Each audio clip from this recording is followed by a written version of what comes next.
up suaranya ya. Ya Nabi salam alaika. Kita adalah menkirim syariat. Takbir. Allahu Akbar.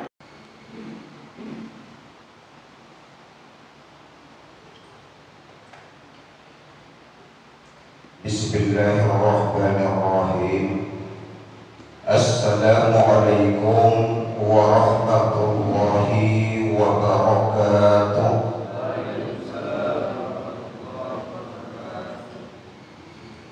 Kutanam pinang rapat-rapat, biar tak mudah puyuh berlari.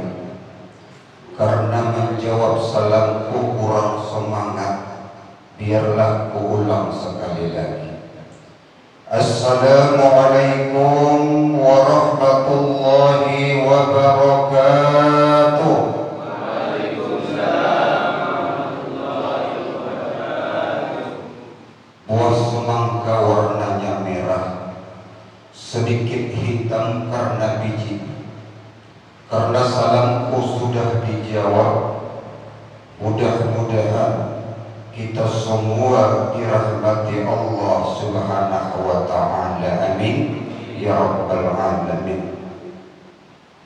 Alhamdulillahi wa kafa, wassalatu wassalamu ala sayyidil mustafa wa ala ahli sidqi wal wafa, amma ba'd.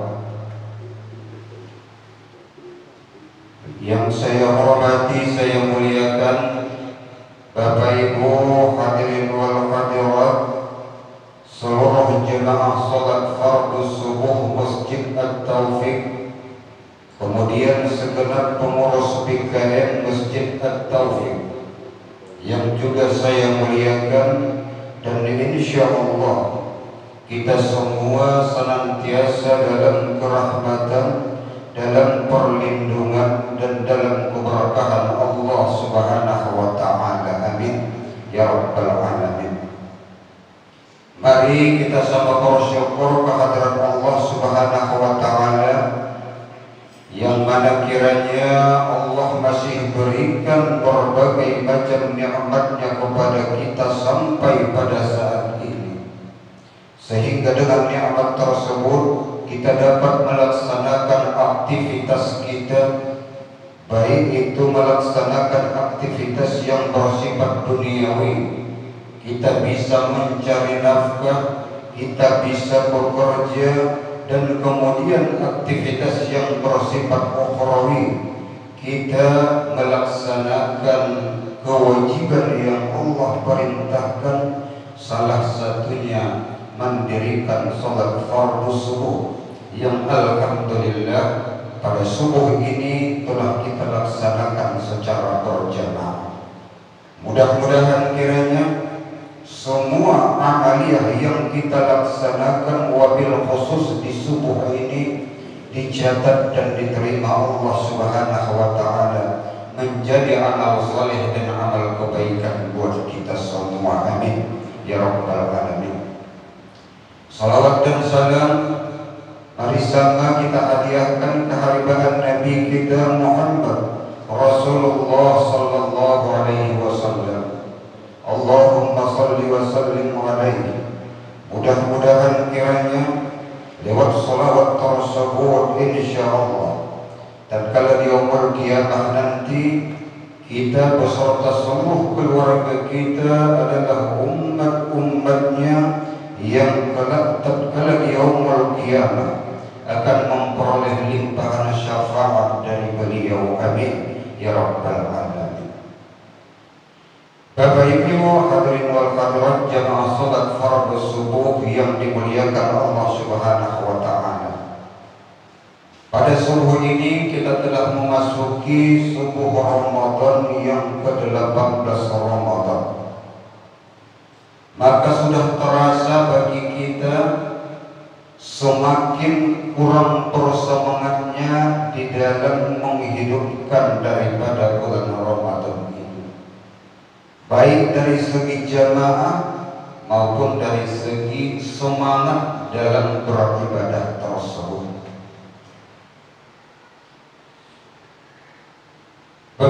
jemaah yang dirahmati Allah Subhanahu wa taala. Hal ini bisa kita lihat semakin hari Ramadan berjalan, maka jemaah semakin berkurang. Baik pelaksanaan sholat tarawih, sholat subuh maupun setiap ahad subuhnya. Ini karena apa? Disinilah ujian yang Allah berikan kepada kita. Mampukah kita istiqamah di dalam menghidupkan daripada bulan Ramadan ini dengan berbagai amal soleh dan amal kebaikan. Saya ada tergabung-gabung sedikit, Pak. Saya pernah mengisi di salah satu masjid pengajian ahad subuh seperti ini. Bahkan bukan bulan Ramadan tapi di luar Ramadan. Begitu diumumkan dari pengurus PKM bahwa setelah selesai sholat subuh ada pengajian, satu pun di antara jamaah tidak ada yang bergeser dari tempat duduk. Satu orang pun nggak ada yang bergeser. Ini luar biasa. Beda dengan di tempat kita ini. Ada pengajian semua pada cepat keluar, nggak tahu entah apa yang mau diurus. Sementara Rasul katakan bahwasanya ketika kita mendengarkan majelis ta'lim dan kita duduk di dalamnya dalam mendengarkan majelis ilmu tersebut, maka Rasul katakan sama pahalanya dengan kita melaksanakan sholat sunat 100 rakaat. Ini luar biasa.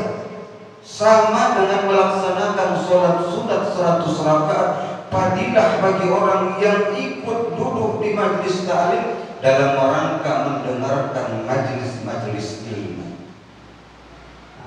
Jadi sekarang ini kita tidak akan mampu sholat sunat 100 rakaat.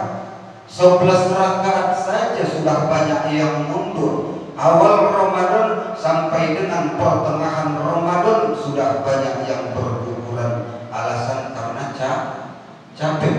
Apalagi 100 rakaat.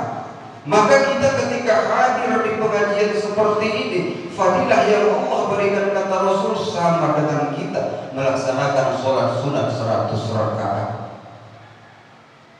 Makanya kenapa kita mundur, kenapa kita pulang, kenapa kita tidak mau ikut? Ini yang menjadi pertanyaan. Apakah tidak mau mendapatkan fadilah pahala yang begitu besar dari Allah Subhanahu wa taala? Hanya duduk beberapa puluh menit di tempat ini, Allah samakan pahalanya dengan kita sholat sunat rakaat 100 rakaat. Jadi kalau orang yang mengerti tentang ini, dia tidak akan mau pulang, dia pasti akan berlomba-lomba untuk ikut. Karena apa? Kita sholat tarawih 23 rakaat, itu minta supaya 11 rakaat karena terlalu lama dan terlalu capek. Ini duduk seperti ini Allah berikan sama dengan pahala 100 rakaat. Maka rugilah bagi orang-orang yang tidak mau ikut di majelis ta'lim. Maka untuk itu Bapak Ibu jamaah yang dirahmati Allah Subhanahu wa taala, sebenarnya untuk mendapatkan pahala ini sangat mudah sekali. Tidak payah.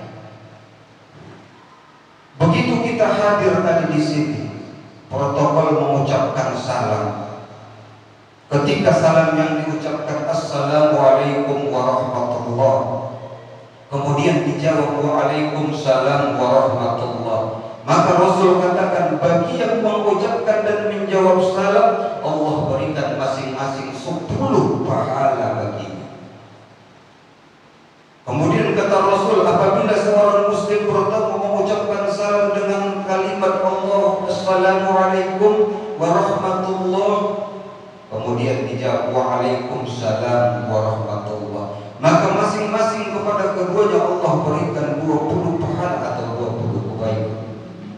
Yang terakhir kata Rasul, apabila sesama muslim bertemu mengucapkan salam dengan sempurna, Assalamualaikum warahmatullahi wabarakatuh, kemudian dijawab Waalaikumsalam warahmatullahi wabarakatuh, maka Rasul katakan Allah akan berikan kebaikan kebaikan kepada keduanya, baik yang mengucapkan maupun yang menjawab salam. 30 pahala kebaikan yang Allah berikan. Maka tadi protokol sudah mengucapkan salam, kita jawab, Allah berikan 30 kebaikan. Saya tadi mengucapkan salam, kita jawab, Allah memberikan 30 kebaikan.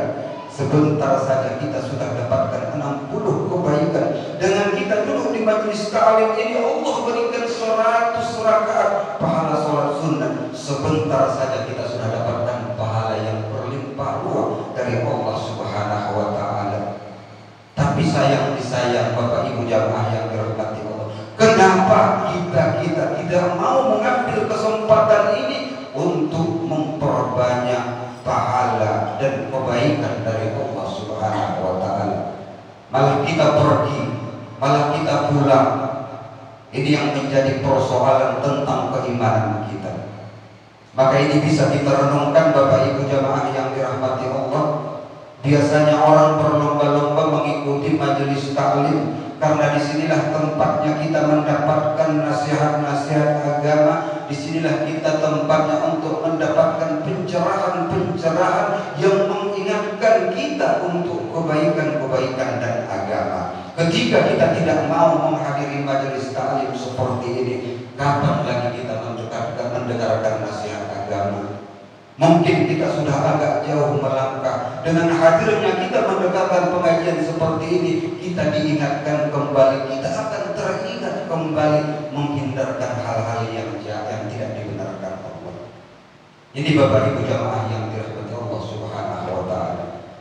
Oleh karenanya perlu saya sampaikan kepada kita semua, mari kita untuk mengambil kesempatan seperti ini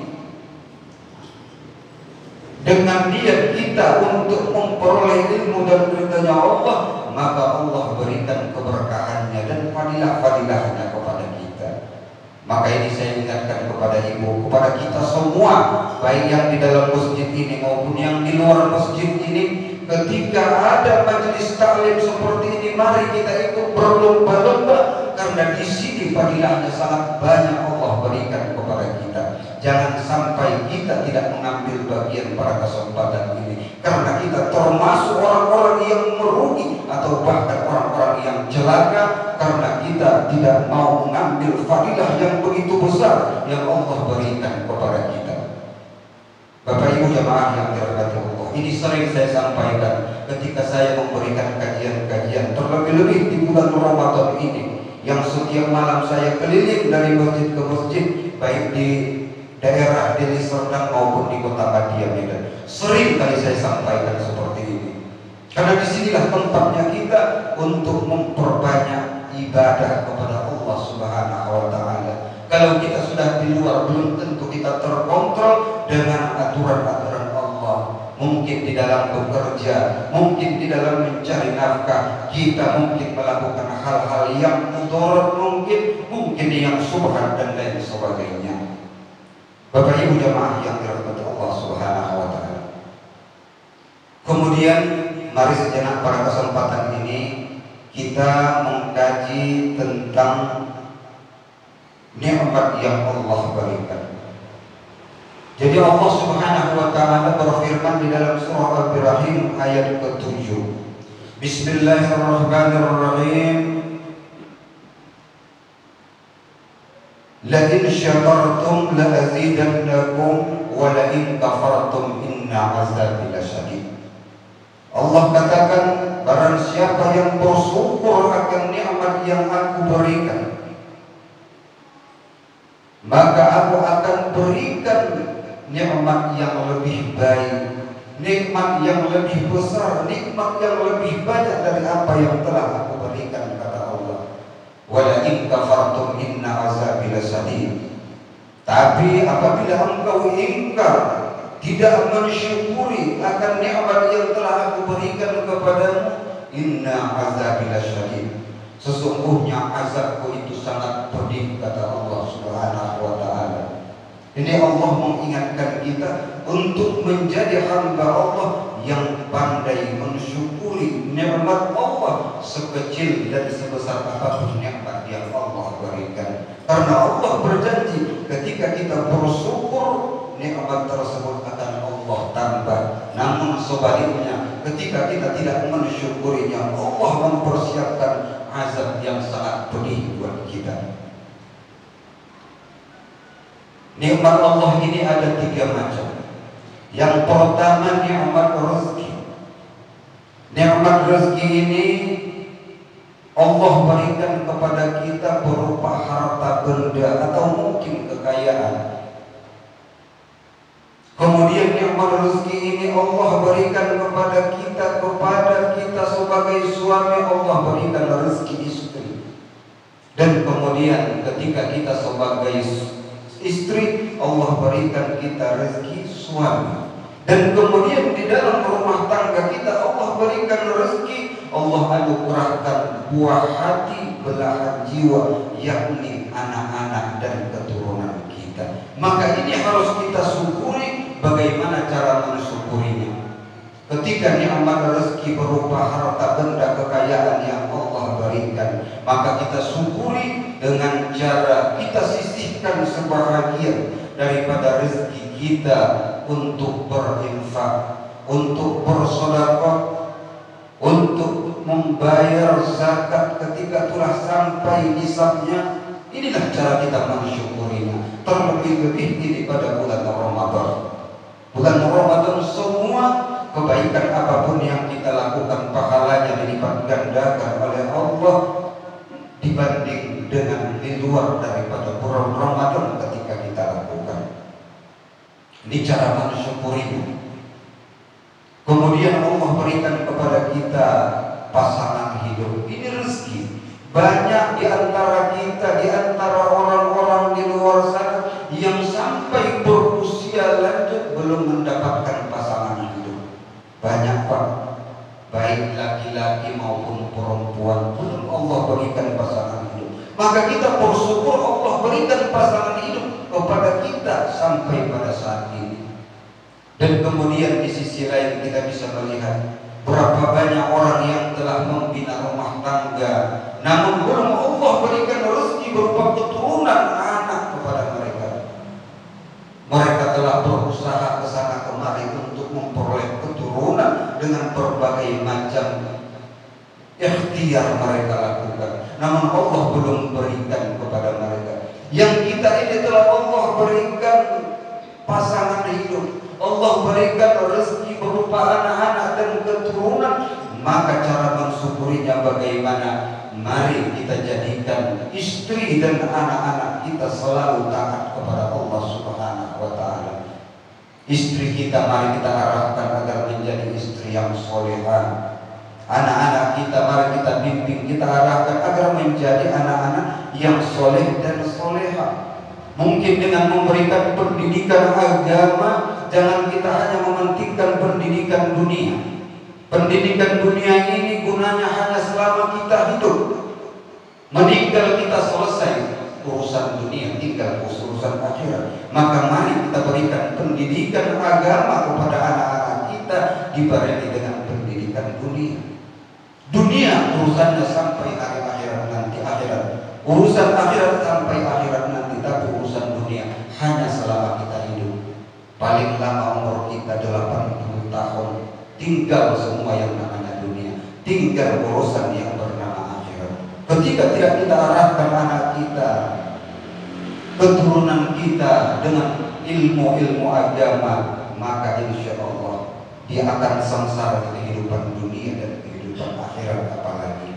Maka kewajiban kita sebagai orang tua untuk membimbing dan mengarahkan istri dan anak-anak kita agar menjadi istri yang soleha, anak-anak yang soleh dan soleha, sehingga dengan demikian agar terciptalah rumah tangga kita, keluarga yang sakinah, mawaddah dan warahmah.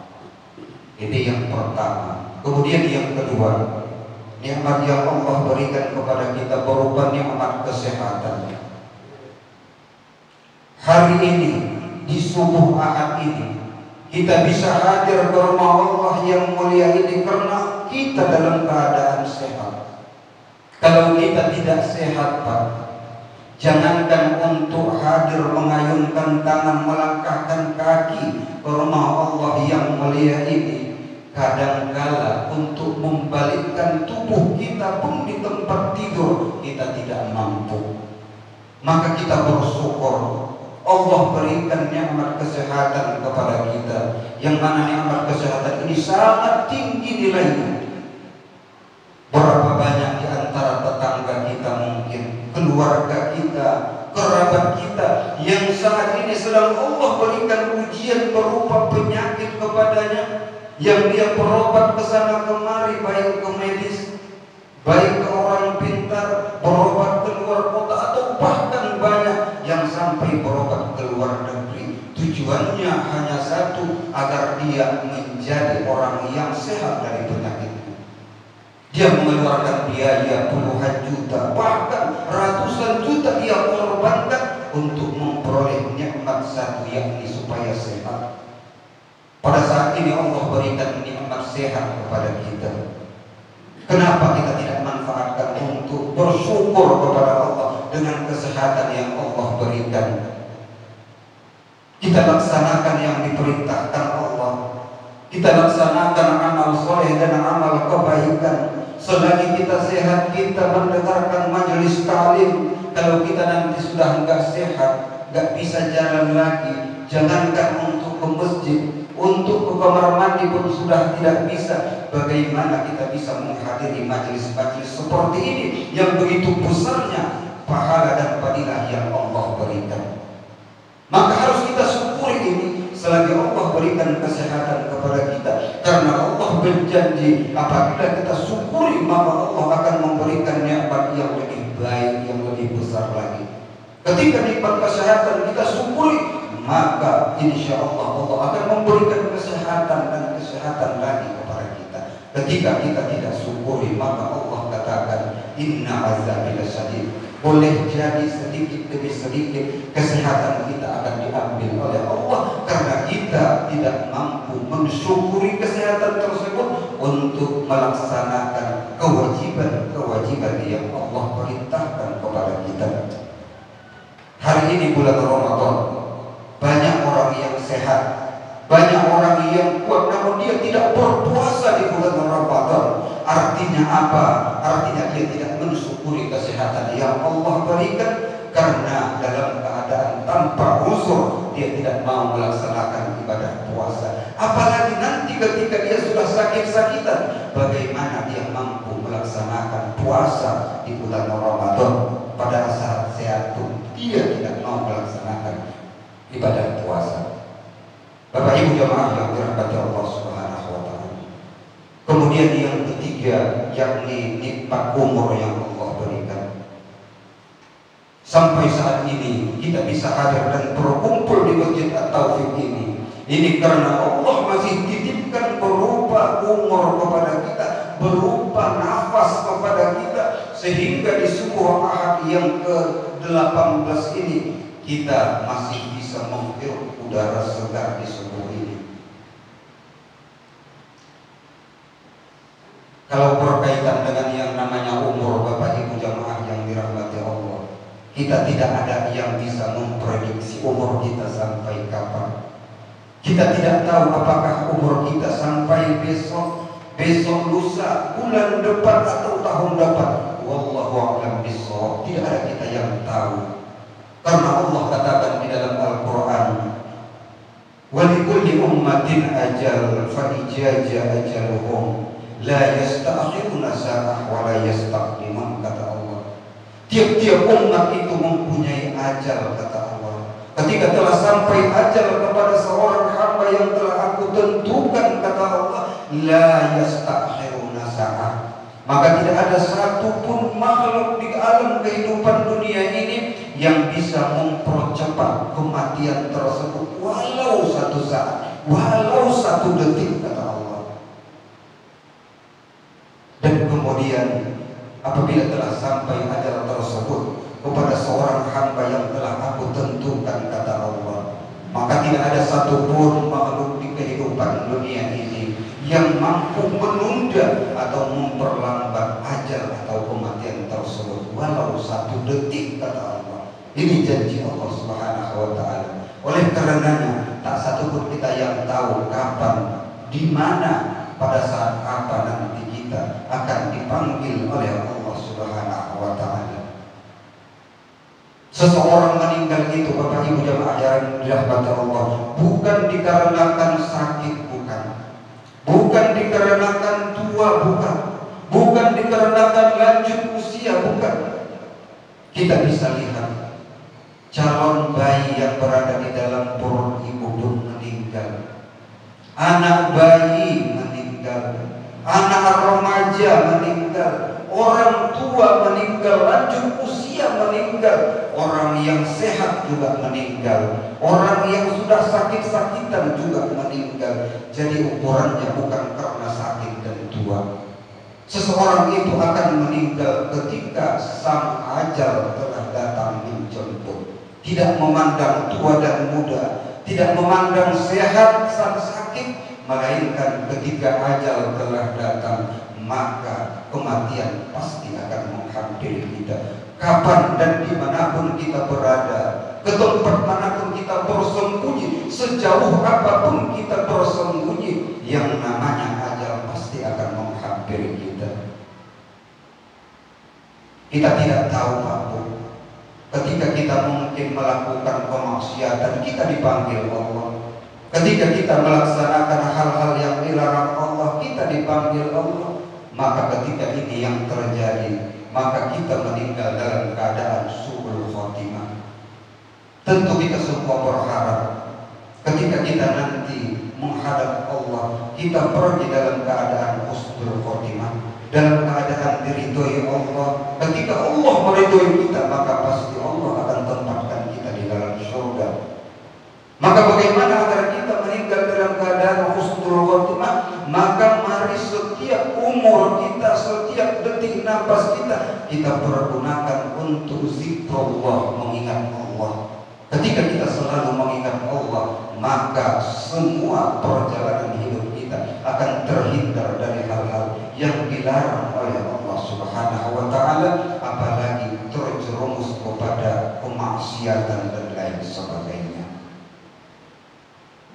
Maka untuk itu Bapak Ibu jamaah yang dirahmati Allah Subhanahu wa Ta'ala, 3 kesimpulan kita pada hari ini.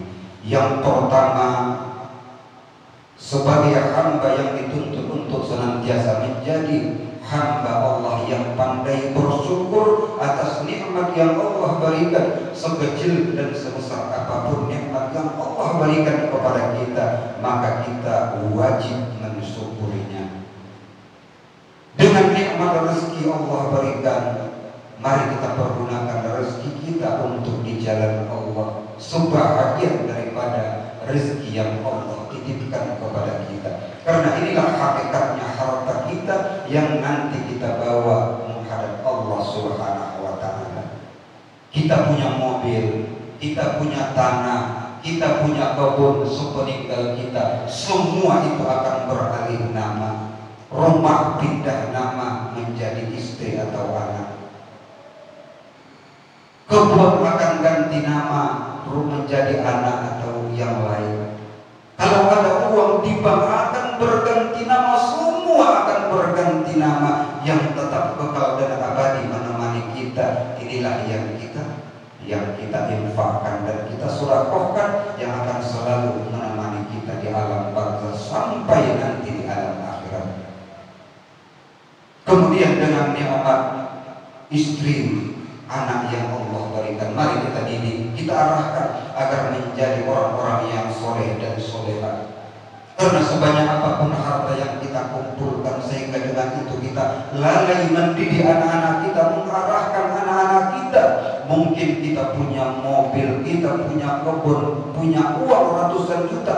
Ketika anak kita telah terjerumus kepada kemaksiatan, apakah itu narkoba, judi, geng motor dan lain sebagainya, maka harta kita itu akan habis untuk mengurusi anak kita yang telah terjerumus kepada keburukan tersebut. Bolak-balik masuk penjara, urus habis puluhan juta, ratusan juta.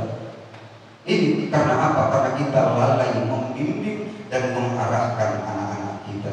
Maka kita bersyukur ketika kita hadir seperti ini, anak kita turut bersama kita. Karena paling tidak kita tahu apa yang dilakukan anak-anak kita. Ketika kita tidak ikut anak kita duduk seperti ini, wallahu a'lam, tak satu pun kita yang tahu saat ini apa yang dilakukan anak-anak kita. Boleh jadi mereka keluyuran ke sana kemari, main mercon, teriak-teriak, atau bahkan naik sepeda motor kebut-kebutan, yang ini akan menjerumuskan anak kita kepada kesengsaraan. Maka kita bersyukur. Ini sering saya sampaikan di setiap malam tarawih, mengingatkan kepada kita. Kita akan dimintai Allah pertanggungjawaban tentang anak-anak kita. Gara-gara anak kita yang nanti jauh dari perintah Allah, tatkala nanti kita di pengadilan Allah, sekalipun banyak amal soleh kita, maka nanti kita akan Allah masukkan ke dalam neraka karena anak kita lalaikan dari bimbingan agama dan bimbingan iman kepada Allah Subhanahu wa Ta'ala. Maka kita bersyukur, Pak, kalau anak kita ada di sini, insya Allah dia akan terbiasa. Tapi kalau tidak ada, macam tarawih, kita pergi tarawih, anak kita juga keluar rumah, tapi apa naik kereta, kebut-kebutan ke sana kemari, jumpa lagi kawannya yang suka narkoba, yang suka judi, hancur anak kita. Makanya ini kepada kita sebagai orang tua, apalagi saat ini, zaman ini sudah zaman luar biasa, kemaksiatan di mana-mana. Anak kita yang masih remaja labil dengan keadaan, dengan lingkungan, dengan teman, sebaik apapun anak kita, ketika dia selalu berteman, bergaul dengan orang yang tidak baik, yakin dan percayalah, suatu saat pasti akan terpengaruh menjadi orang yang tidak baik. Oleh karenanya ini tanggung jawab kita. Kullu mauludun yuladu alal fitrah. Setiap anak yang lahir semua dalam keadaan bersih, tidak punya dosa, maka kedua orang tuanya lah, ayah dan ibu, yang menentukan kelak anak ini akan menjadi anak yang soleh atau yang salah, anak yang baik atau yang buruk, anak yang bejat atau anak yang baik. Kita orang tua yang menentukannya, kata Rasul. Karena ini merupakan tanggung jawab kita. Kemudian nikmat kesehatan. Sehat Allah berikan, kita syukuri. Dengan sehat kita bisa beramal soleh, kita bisa mencari nafkah, kita bisa melaksanakan aktivitas kita. Mari kesehatan itu kita manfaatkan, bermanfaat untuk dunia dan akhirat. Kemudian nikmat umur kita tidak ada yang tahu. Selagi Allah berikan umur kepada kita, napas kepada kita, mari kita laksanakan perintah Allah Subhanahu wa Ta'ala.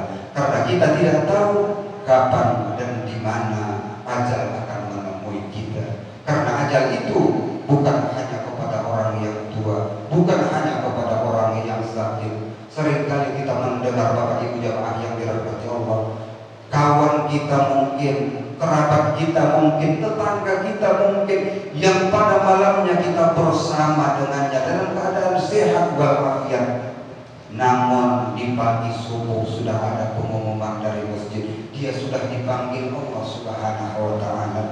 Jadi tidak ada ukuran meninggal itu harus sakit dulu, tidak ada ukuran. Meninggal itu pasti akan datang ketika Allah telah menjemput ajal seseorang melalui malaikat Jibril. Maka untuk itu mari kita jaga kehidupan yang Allah berikan, nafas yang Allah berikan kepada kita, agar senantiasa kita berupaya menjadi hamba Allah yang dekat kepada Allah, yang insya Allah akan menghantarkan kita ketika kita meninggal dalam keadaan husnul khotimah. Bapak Ibu jamaah yang dirahmati Allah Subhanahu wa Ta'ala, mungkin sekadar ini yang dapat saya sampaikan. Semoga kiranya menjadi renungan buat kita di dalam menjalani hidup dan kehidupan ini, yang Ramadan ini lebih kurang 12 hari. Mari kita kuatkan istiqomah di dalam hati kita untuk memanfaatkan bulan Ramadan ini sebagai ladang amal. Karena Ramadan ini di mana di dalamnya Allah limpahkan rahmatnya, Allah limpahkan maghfirahnya, Allah limpahkan ampunannya. Mari bulan Ramadan ini kita jadikan sebagai tempat, sebagai wadah pembersih noda dan kesalahan kita yang kaitannya dalam berhablum minallah. Mudah-mudahan kita termasuk hamba-hamba Allah yang senantiasa berada dalam tuntunan Allah Subhanahu wa taala. Amin. Amin ya rabbal alamin. Bapak Ibu jamaah yang dirahmati Allah, terima kasih atas segala perhatian. Mohon maaf saya atas segala kekurangan. Kepada Allah Subhanahu wa taala saya mohon ampun. Usikum wa nafsi bitaqwallah. Wassalamualaikum warahmatullahi wabarakatuh.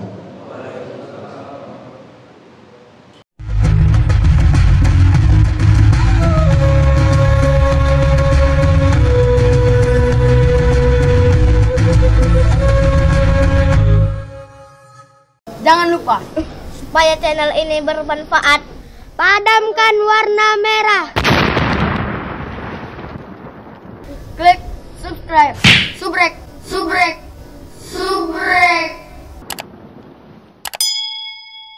Kalau suka, like. Jangan lupa bagikan ke sahabat dakwah dengan cara share video ini.